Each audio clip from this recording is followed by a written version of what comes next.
Programa que visa aproximar você, querido ouvinte, dos ensinamentos de Jesus à luz da doutrina espírita. Ouça-nos pela internet acessando o site da rádio no endereço www.estudioafm.com. Neste bloco do programa, vamos apresentar o quadro Tema Livre, onde desenvolvemos um tema enviado por nossos ouvintes sob a ótica da doutrina dos Espíritos. Então, se você tem dúvidas sobre um determinado assunto, envie-nos suas perguntas, suas sugestões através do WhatsApp. Aqui é 0 operadora 11 989659829. Eu vou repetir. É 0 operadora 11 989659829. Então, você enviando a sua mensagem, nós falaremos neste quadro com você, ouvinte. Visite também a nossa página no Facebook, no endereço facebook.com/mogiuzei. Vou repetir, facebook.com/mogiuzei. Então, neste terceiro bloco, nós falaremos sobre o tema valorizar a vida. Denise? Isso, então vamos lá. Ninguém verá o reino de Deus se não nascer de novo. Jesus. Uma questão interessante é saber corretamente qual a definição de vida. No entanto, caso não cheguemos a um consenso quanto à resposta, não devemos ficar tristes, pois nem mesmo a ciência do nosso tempo consegue definir corretamente o que seria a vida. Os vários conceitos que existem buscando definir vida geralmente esbarram na definição de ser vivo biológico, formado por moléculas, que respira, alimenta-se e é dotado de matéria e energia. Portanto, se não chegarmos a uma definição correta, não vamos nos preocupar, porque nem mesmo a biologia, ciência que estuda a vida, conseguiu defini-la com precisão. Importante é saber que vida deve ser entendida para mais do que o ser próprio ser vivo. Afinal, quando perdemos o corpo físico por meio do fenômeno da desencarnação, continuamos em espírito habitando na dimensão espiritual. O próprio Cristo nos deu exemplo da continuidade da vida após a morte do corpo, ao ressurgir para seus discípulos após o terceiro dia, conforme havia prometido, e ficar com eles ainda por algum tempo, orientando como deveria ser a continuidade do trabalho para divulgar o Evangelho. Então, a vida em si mesma independe da presença do organismo material para existir. Aliás, é interessante notar que a vida não tem contrário. Muitos diriam que o contrário de vida é morte, mas é um erro, pois morte é o contrário do nascimento e não de vida. A vida, uma vez estabelecida, é eterna. Então, não podemos resolver nossos problemas buscando o suicídio, porque, uma vez criados, jamais deixaremos de existir, e reproduzimos a seguir duas questões sobre o assunto, colocadas em O Livro dos Espíritos, escrito por Allan Kardec. Questão 945. Que se deve pensar do suicídio que tem como causa o desgosto da vida?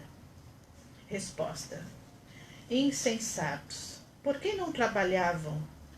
A existência não lhes teria sido tão pesada. Questão 946. E do suicídio, cujo fim é fugir, aquele que o comete, as misérias e as decepções deste mundo?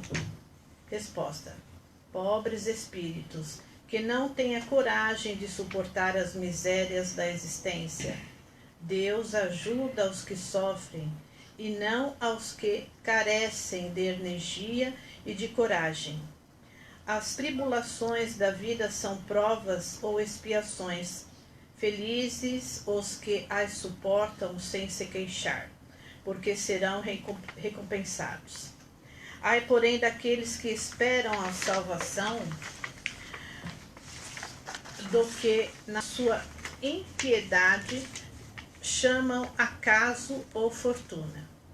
O acaso ou a fortuna, para me servir da linguagem deles, podem, com efeito, favorecê-los por um momento, mas para lhes fazer sentir mais tarde, cruelmente, a vacuidade dessas palavras. Nós estamos aí no Setembro Amarelo, né? Combatendo aí infelizmente aí o suicídio, né? Muitos jovens estão suicidando, pai de família, mãe. E outro dia eu estava na net, como sempre, e eu vi um vídeo do Rosandro Kingley, né? Fica, e eu gostaria aqui de, escrevi, né? E achei muito bonitas as palavras dele.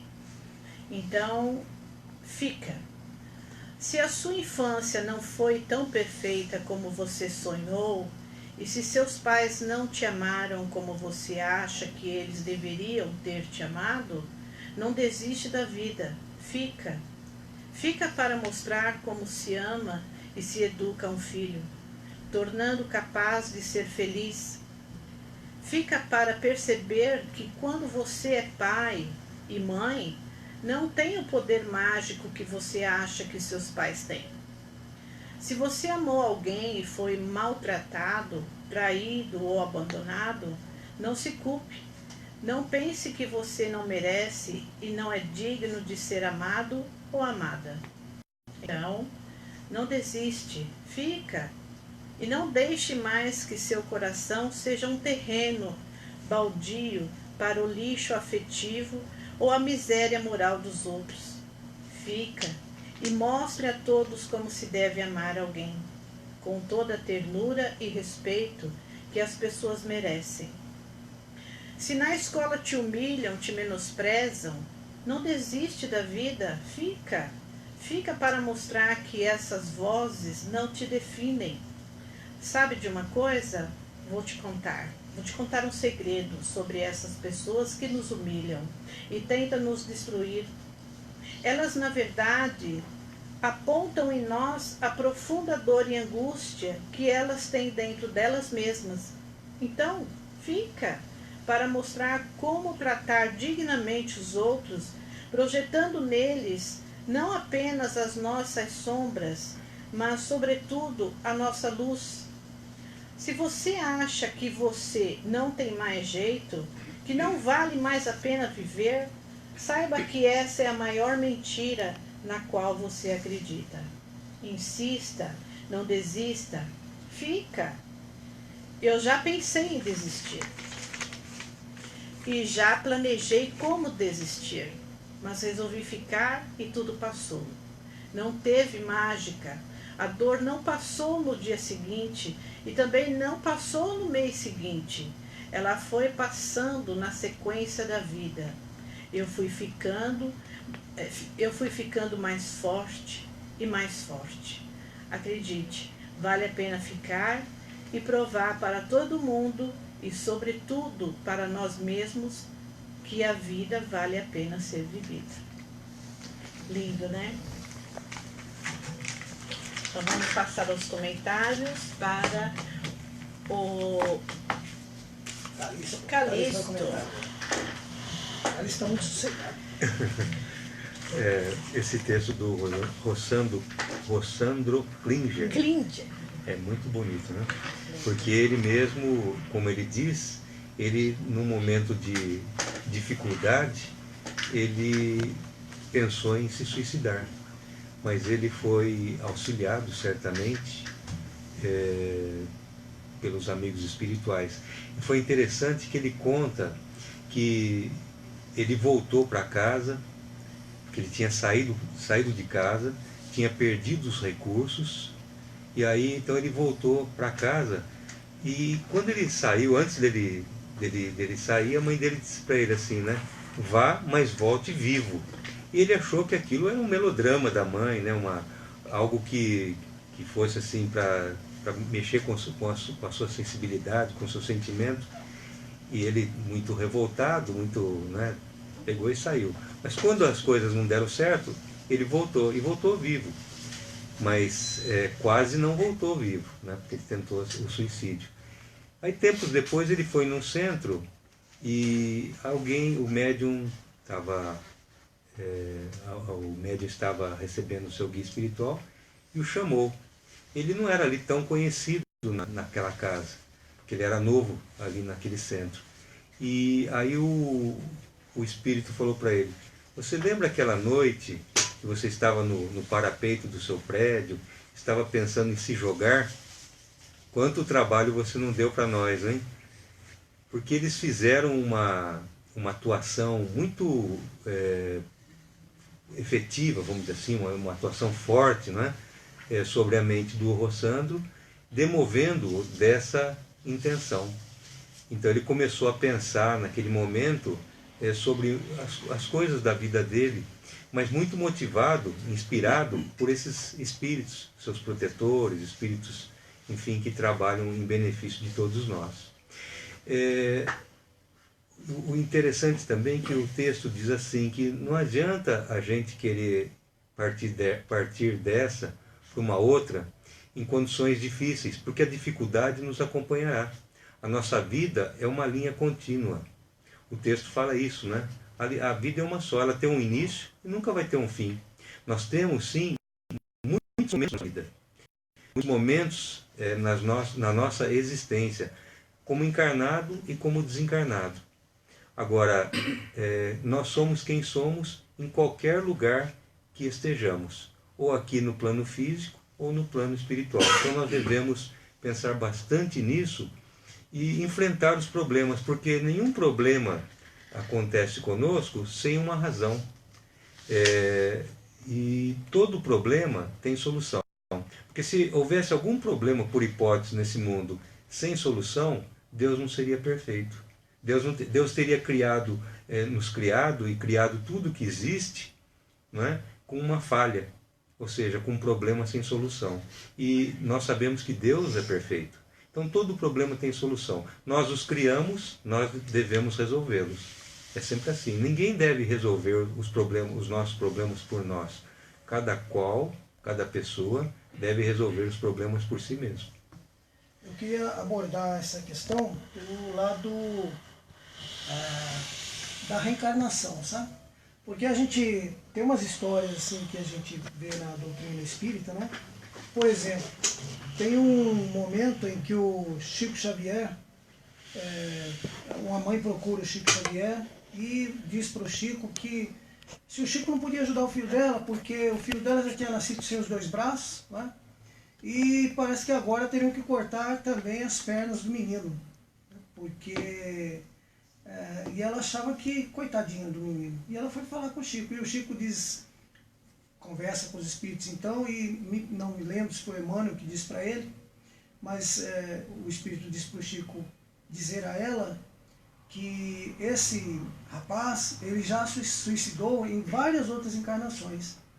Então ele nasceu com aqueles problemas, aquelas limitações físicas e psicológicas, justamente para não suicidar novamente. Mas só que como ele ainda tinha as pernas, ele estava pensando num jeito de suicidar mais uma vez. E para que isso não acontecesse, então provavelmente seria um bem para ele se ele ficasse sem esses membros inferiores às pernas. Bom, o que a gente tira de lição disso? A gente tira de lição o seguinte: a pessoa, por exemplo, que entra num problema, vamos supor uma coisa muito comum e um exemplo mais clássico que existe, endividamento, superendividamento, né? E que é muito comum hoje em dia, carne da Casa Bahia, das lojas americanas, Eu mesmo estou pensando em comprar um microfone de lapela aí, já vou me endividar.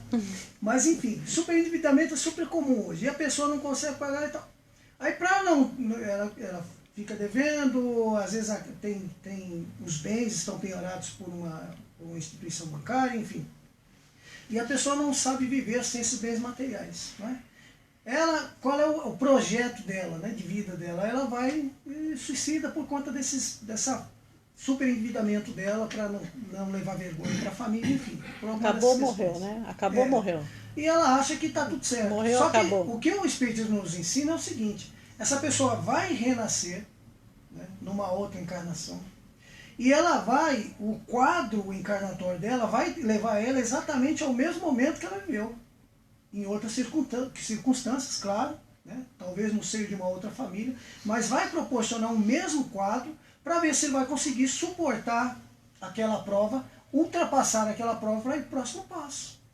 Então, por isso que os espíritos falam desse menino pro Chico, porque toda vez que ele chegava naquele ponto da existência, que era de novo uma revivescência do passado, ele não aguentava e suicidava de novo, Então, tem um momento que ele tem que nascer com tantas limitações para impedir o suicídio, e não bastaram tantas limitações, teriam ainda que amputar as pernas dele para que ele não suicidasse, porque efetivamente ele ia novamente levar a cabo uma ideia malfadada que estava dentro dele, né? São os tais dos atavismos, né, que nós falamos dentro do Espiritismo.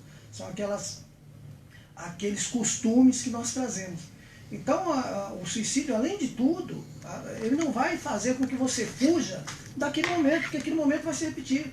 Porque ninguém suicida para fugir da vida. A pessoa suicida para fugir do problema. Só tem uma questão, esse problema vai retornar.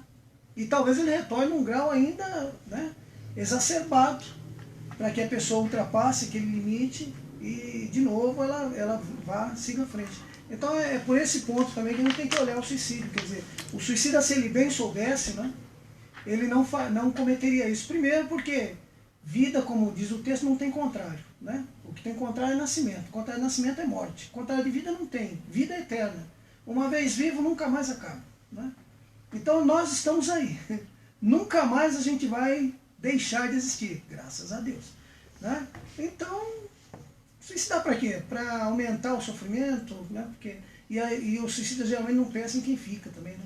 Às vezes, quem fica... às vezes toda a solução está no dia seguinte. Sim, né? Sim. Do problema, né? Muitas vezes o problema está prestes a ser solucionado, porque a gente sabe que a gente sempre tem auxílio. Né? Então vamos mandar um abraço para nossa amiga Adelita Elias, uma trabalhadora lá de São João, São Paulo, que nos mandou um abraço. Nós estamos retribuindo e agradecendo pela companhia e pela audiência. Então, esse assunto sobre o suicídio é um assunto importantíssimo para que nós abordemos, porque segundo um relatório da Organização Mundial da Saúde, eles fizeram um levantamento de 2000 até 2010, eles chegaram à conclusão que a cada 42 segundos uma pessoa se mata no mundo. Isso sem contar aqueles que tentam e graças a Deus não conseguem. Então é bom nós abordarmos esse assunto. E o Espiritismo, ele traz sempre as verdades. O que a lei que nós infringimos, ela nos cobra. Então nós sempre falamos do que acontece a um irmão que comete essa infelicidade contra as leis de Deus e tirar a própria vida. Mas eu me lembro também um fato do Chico Xavier, que um irmão que estava fazendo uma palestra no centro que o Chico trabalhava, falou: Chico, olha, eu vou falar sobre suicídio. Eu fiz uns quadros aqui mostrando aquelas cenas lá nos vales dos suicidas, aquele sofrimento. Aí o Chico falou assim: puxa, irmão, eu acho bom, quanto mais nós esclarecemos os nossos irmãos, isso é benéfico. Mas o que você vai falar para aqueles familiares que estão aqui e que seu parente suicidou? Porque a doutrina espírita também é uma doutrina consoladora. Então nós vamos vendo que realmente nós sofremos muito, como o Reinaldo mesmo disse, nós teremos que repassar pelo mesmo instante que nós cometemos aqui, então vamos ser testados novamente, Mas nós, estudando as obras, nós vamos vendo que ninguém está abandonado, ninguém por Deus. Então nós vemos lá no livro, um livro excelente, Memória de um Suicida, inclusive quem tem a oportunidade de ver o áudio dele, uma qualidade excelente, a gente vê lá que ele suicida a legião do servo de Maria, uma colônia espiritual dirigida por Maria, mãe de Jesus, lá no mundo espiritual. Vamos lá socorrer aqueles irmãos. Tem casos, obviamente, nós cometemos um ato contra o nosso corpo físico e reflete no perispírito, certamente nós vamos ter que voltar muitas vezes no corpo com limitações, nesse órgão que nós danificamos. Mas a gente vê nas obras que tem casos, dependendo da necessidade, do merecimento, o espírito não reencarna na próxima encarnação com aquela limitação, às vezes é um pouco mais à frente. Então, assim, não tem um determinismo. Então, a gente tem que falar também as coisas, as possibilidades de um irmão que comete esse ato também reconciliar perante as leis de Deus. Então, é um assunto muito bom para nós falarmos, para ajudar os nossos irmãos e ajudar nós mesmos também, né? Sem dúvida. Você até, esse exemplo do Reinaldo até lembrou aquele outro exemplo que você sempre dá, né? Como que é que você quer? É que um rapaz, ele era todo paralítico, ele só tinha um braço que movimentava. Aí a família resolveu levá-lo no centro espírita para que ele melhorasse. Passou alguns meses, esse braço também cessou. A família ficou revoltada, falou, como que pode? E era para ele melhorar. Aí exatamente o caso que o Reinaldo comentou. Os espíritos orientaram que assim, ele já tinha suicidado inúmeras vezes e dessa vez ele já estava planejando só com aquele braço arrumar um jeito de suicidar novamente. Então foi o remédio amargo que ele precisava naquele momento para não cair ainda mais, né? Então às vezes a gente vê que não entendemos o porquê das coisas acontecerem. E é interessante também que a gente viu aqui no texto, podemos mal interpretar, que Deus, né, não se alegra, né, não fica contente, por assim dizer, com aquele que põe fim à sua própria vida física, ou à vida do seu corpo físico. Mas a gente vendo a obra da Ivone do Amaral Pereira, Memórias do Suicida, a gente vê que não é bem assim. Porque não é bem assim, não é Deus, é lógico, né? Ele nos dá inúmeras oportunidades. Mesmo nós tendo que passar por situações difíceis, as quais nós mesmos criamos para nós, Ele nos assiste. Até tem aquele caso daquele espírito que tinha muita dificuldade, você sempre fala, Cícero, que Maria fala, busca uma virtude, como que é que você quer falar? Tem um espírito lá nesse livro, que o espírito estava naquela colônia, não melhorava em nada. Os irmãos lá já estavam desanimados já, né? Mas aí Maria manda a ordem para ver se achava alguma coisinha de bom no seu passado que pudesse abonar ao auxílio e encontrar alguma coisa. E aí a gente vê a importância da casa espírita. Se não me engano, esse espírito, ele vai se manifestar num centro espírita, num trabalho de desobsessão, para ter aquele choque com a matéria, para ele se despertar e para continuar a sua caminhada. Então, esse assunto é um assunto bastante interessante para nós comentarmos nos próximos programas, né? E estamos chegando ao final de mais um bloco do programa Quinta de Luz, a Vida em Trânsito. Um programa que visa aproximar você, querido ouvinte, dos ensinamentos de Jesus à luz da doutrina espírita. ZYU 966